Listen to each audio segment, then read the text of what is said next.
अस्सलाम वालेकुम दोस्तों, आज एक वीडियो देखी, दिल कांप उठा, आंखें नम हो गई। कुछ बच्चे अल्लामा मोहम्मद इकबाल रहमतुल्लाह अलैह के मुजस्मे पर चढ़े हुए थे और उनके मुजस्मे को थप्पड़ मार रहे थे, उनके मुजस्मे का मजाक बना रहे थे। जब किसी ने पूछा कि अरे ये क्या कर रहे हो, तो उन बच्चों ने जवाब दिया कि ये पढ़ाई छोड़ गया है हमारे पास। हेलो भाई, भैया चपेड़े क्यों मार रहे हो? चपेड़े क्यों मार रहे हो? पढ़ाई छोड़ के गया हमारे पास। हाँ जी, पढ़ाई छोड़ के गया। सबसे ज्यादा अफसोस इस बात का था, उन बच्चों का जो बाप था वो उन्हीं बच्चों के पास खड़ा था और उनकी इन हरकतों पर, उनके अल्लामा इकबाल के मुजस्मे को थप्पड़ मारते हुए उनकी इन हरकत पर वो हंस रहा था।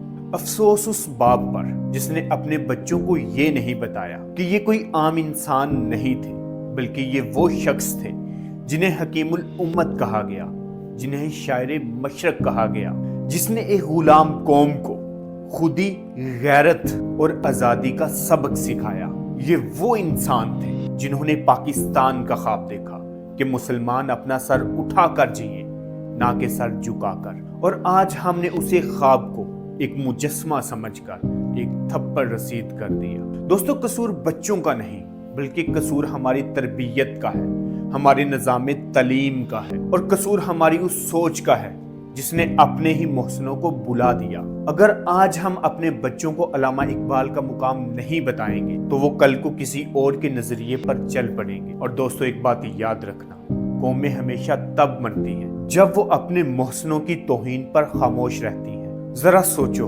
अगर इकबाल ना होते तो शायद आज पाकिस्तान ना होता। मेरे इस मैसेज को ज्यादा से ज्यादा शेयर करें ताकि ये मैसेज ज्यादा से ज्यादा लोगों तक पहुंचे और वो अपने बच्चों को, अपने मोहसिनों, अपने लीडरों और अपने शोहदा की कुर्बानियों के बारे में बताएं, ताकि दोबारा कभी कोई ऐसी दिल आज़ारी वाली वीडियो सामने ना आए।